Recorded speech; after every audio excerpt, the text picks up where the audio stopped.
Hey there everybody, just Marco here with another one for you, and it is a windy one. Wow, definitely a test for this little dead cat today. We'll see how the audio comes out. And not only that, but they decided to start construction today because, they must have got the memo that I would be shooting today. So yeah, we've got some construction here behind me. I'm not sure if you can see that. Maybe you can, because I'm shooting at f2.8 today, which is the maximum aperture of this lens. If you didn't figure from the title of this video, yes, I'm shooting with the 10-18 today. Yeah, I'm normally shooting with the 15mm F1.4 from Sony, the G lens, but I've sold that lens. You can really knock out the backgrounds, of course, with that lens. Actually, I'm going to be trying to do a little bit of an experiment because DaVinci Resolve has this AI depth map thing, kind of like you get with your iPhone or whatever phone you might have, where you can knock the backgrounds out in like a portrait mode. All right, so I'm going to see if I can do that actually with this shot here later on in the studio. Anyway, so where am I? I'm in the Canary District of Toronto today. Clearly, the city and developers don't believe in bad omens if you know the history of Canary Wharf.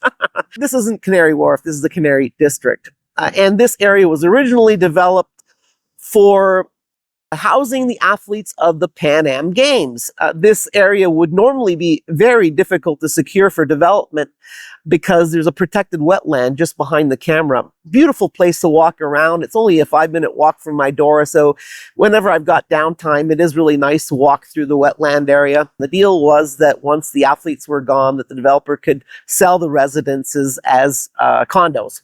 Right. Anyway, so we'll see what we can get with the 10-18 today. We'll catch you later in the studio. I'm reinventing myself. I'm me and nobody else. Ooh, I can't help but smile.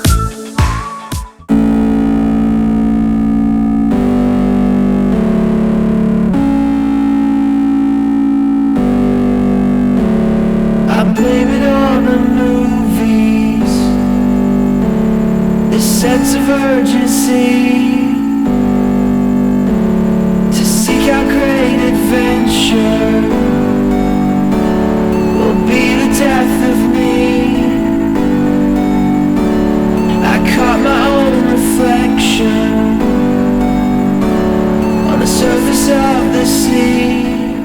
I thought when I started the channel I'd be doing a lot of vlogging, but in truth, I don't really do much of this, and I'm actually still not comfortable doing it, but I've got something cool to show you. But this lens, of course, lends itself completely to vlogging. I've got it all the way out to 10mm now with the active stave on. So of course, the active stave is cutting into that width a little bit. So this whole street is lined with plaques, and those plaques denote all the countries that participated in the Pan Am Games. Remember, I was telling you earlier that this is where the athletes were living. And so all along the street here, on both sides actually, we've got plaques telling us who was here. There's Peru, and you'll notice it's also got the Braille underneath. I missed the bus enough to know that he's not coming. Mexico, of course, a big one at the Pan Am Games. I've actually got some work that isn't YouTube waiting for me at home right now. Right, so we'll catch you a little bit later. Stranger in a strange land, I lost my only friend. Said son, don't ever be afraid, cause this is not the end, you'll be alright. I'll feel alright. Hey there, welcome to the Humble Studio. That was a lot of fun shooting in the Canary District. It was not the first time out with this lens. Actually, right after I bought this, they had it on hold for me. Next door, I live beside one of the biggest camera stores in the city. Sounds cool. Yeah, I have a little bit of a problem when it comes to buying gear. I've got to behave myself, you know what I'm saying?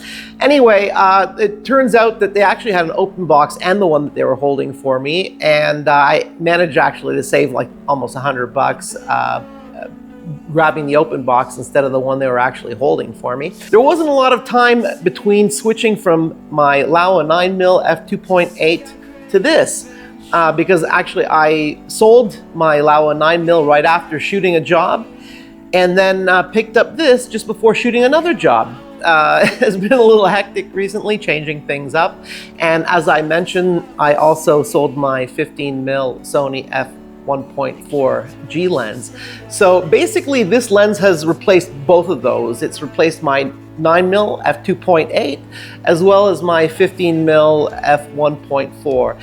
Now, some of you who are, into the bokeh, you're going to be like, why in the world would you sell the 1.4, that beautiful lens, for an f2.8? Well, the reality is that I'm often shooting with this lens right here, my Sigma 30mm, when I want to knock out the backgrounds and things like that. And really, it's not as important to me to do that while I'm out on the street. And one of my reasons for buying the Sony 15mm is the fact that it was so lightweight, easy to carry around. And what is more lightweight and easy to carry around than basically taking care of two lenses in one, right? Of course, I'm not getting the same background blur and things like that. But that background separation, of course, I can do that in post, like my little example there. It certainly does work in a pinch. I don't think it's necessarily going to be something that I'm doing all the time when I'm out on the street shooting with this lens. So when I'm out there on the street, it'll be me bringing this lens along and whatever other lens I'll be covering in the specific episode. So anyway, what is my take on this? Yes, I am very happy that I switched from the Laowa 9mm over to this. Not as happy about switching over from the 15, but it all kind of equals out, because just having to carry two lenses around when I'm on real estate shoots or architectural shoots, because what I would do is I would grab the 15 and the 9, so I could use the 15 for detail shots. This has a really nice close minimum focusing distance, so I can actually do the details with this as well, having the ability to go to 18 from the 10. Obviously, it's not as wide as a 9mm because every single millimeter counts when you're shooting wide for the architectural and real estate stuff. But I have to tell you, I am really happy with that 10mm. I thought that I would see a bigger difference. If you're actually looking at it on screen, if you're shooting the same photo with a 9 and a 10, it does look like quite a bit of a crop, but in reality, when you're out there actually shooting, that 1mm isn't necessarily going to register. Now, if it were a couple mil, believe it or not, it probably would register as being a little bit too narrow. That's why something like an 11mm is not for me.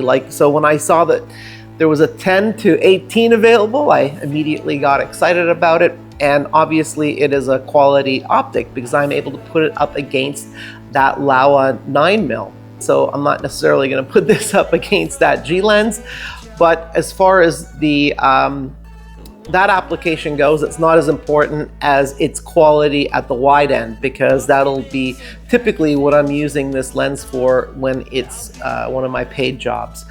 This lens isn't the miracle of lens design people necessarily make it out to be, just because in-camera lens corrections are very important when it comes to this lens. There really isn't that much done optically to flatten out the image. The Laowa 9mm f2.8 is a rectilinear lens, and it's a manual lens, which means that all of that work is done optically, which also means that the corners in the images from the Laowa, if they're soft at all, it has nothing to do with massive in-camera corrections, and they are a little bit sharper than the corners of images from this, although it is negligible and it's nothing that certainly my clients would notice. And as far as my work goes and what I'm happy with, this completely fits the bill. Now, one of the criticisms of this lens has been this lens hood, because it's sort of a new thing. It's supposed to reduce the size of this lens when you're carrying it around. The criticism has been that people don't like it. They're fiddling around with it. They don't understand how it works. They're afraid that it's going to come off. Well, I don't know what people are really complaining about. This is probably simpler to use than a regular lens hood. I guess it's just that people are programmed a certain way, and then they become very paranoid as well that they're going to bump this thing and it's going to come off.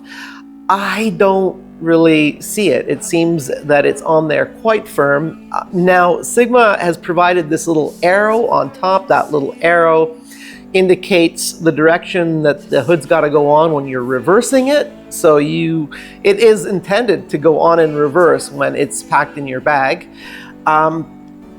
So you give it a little twist and pull, and there's a line on the other side of it right here. And that line is the one that you line up at the top when you're putting it on the right way around. So it's how simple is that? Like, I mean, I'm not really, I don't know what the big deal is. Anyway, I really like this lens hood design, so I'm kind of, I don't know, am I weird or something? It seems fine to me. So there's another thing that people find a little bit weird, is that when this lens is at 18 is when it's at its smallest, and then when you turn it to 10 is when the lens extends. Now it only extends like, I don't know, half an inch or something like that. So people are talking about how good this might be on a gimbal, which I believe it's going to be excellent on a gimbal. I can't wait to try it on my FX30 using my gimbal, or with this camera on my gimbal. But the amount that this lens extends is not going to affect the balance on a gimbal. It's just not enough that it's going to really make a difference. I don't really know what people are going on about. It may make a tiny little difference, but not enough that it's going to stress the motors of your gimbal, and certainly nothing that I'd complain about. Again, another great thing, I can go out and shoot a job with the gimbal and only have to take this one lens with me, because I can get those wide shots where I usually am with the gimbal, but then if I have to get a little bit tighter, I can go all the way to 18. It's beautiful. It's not a huge range, but it's a very useful range. And so on the architectural jobs, like I was saying, I'll bring the 15 and the 9 with me normally. This takes care of both of those. Only have to bring the one lens whenever I'm doing the architectural or real estate stuff, or any kind of interior stuff that I might have to do. And the architectural work is great too. Just like some of those photos I took at Canary, here are some photos that I took after I did that real estate job. I really love this mid-century school, Lord Lansdowne School. This is the Daniel building. This is the old side of the building. And then they've got sort of some revamped architecture on the side of this building as well.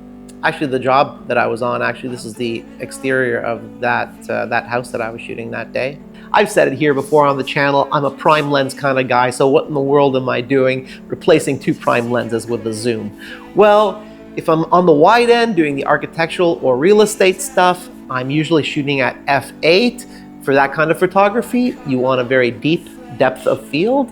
And also f8 is where these lenses are typically the sharpest. I believe that this at the 10mm end of things is probably the sharpest at f8, as well as that Laowa that I had, the 9mm F2.8, also the sharpest at f8. So it's usually at f8 on a tripod when I'm doing that stuff, so no reason to have a super fast lens. Even that 2.8 is really a luxury I don't really even need on a wide lens, although it is great for astrophotography, which I like doing occasionally, and that is something that comes in really handy for those who like astro on that Laowa, and on this lens too. This lens makes for an excellent astro lens and an excellent landscape lens as well, but usually with the landscape stuff, again, you'll probably be stopping down a little bit. You're not going to be keeping it wide open at f2.8. You're going to want to maximize the sharpness of this lens, and that'll probably be around that between that f8 and f10 area. So who is this lens for? Certainly for travelers. I'm going to love this when we go traveling. I'll probably have this, and I'll have the 30 that I'm shooting with right now, or maybe a 23. That would actually be the ideal for me personally, because that's a little bit more useful for the places that we go, South America, Europe, where the streets are a bit tighter, and maybe a little bit too tight for a 30mm. I'm gonna really feel like I've left something behind if I don't bring a fast prime with me when we're traveling. Then I'll probably we take my long lens to. I have a 70 to 300 that I do usually wildlife stuff with when we're traveling. So for travelers, especially those of you who have the Sigma 18 to 50, Sigma's probably going to come out with a 50 to who knows what on the long end of things to complete the trifecta or the trio, just like they did with their primes. But it won't be a telephoto that I'm interested in. I don't really care about much between that 23 or 30 and the 70 where my long lens starts. So we've got the real estate and architectural people, we have the astrophotographers, we have the travel photographers, great landscape lens as well. But if you want to get a little tighter with the landscape stuff too, it's really nice having the ability to go to 18mm because you don't necessarily want a ton of stuff in the foreground for every composition. Right, so so much you can do with this lens, and of course there's those people who vlog. I know my vlog test wasn't much, but that's going to be a large group of people that buy this lens, as well as those who are using it on a gimbal, as I mentioned. So the video people are going to absolutely love this lens. Small, lightweight. Just bring the one lens, you know, you cover all the wide stuff that you're doing on the gimbal, as well as maybe some of your detail stuff or those tighter shots. And yeah, never have to really take it off the gimbal. As usual, I hope you guys got something out of this one. If so, consider leaving me a thumbs up. If not, that's okay too. If you want to make sure you don't miss any of these in the future, please consider subscribing. If you've got any ideas for future episodes, please leave that in the comments below. And until next time, keep working to make your chosen idea a reality. Peace.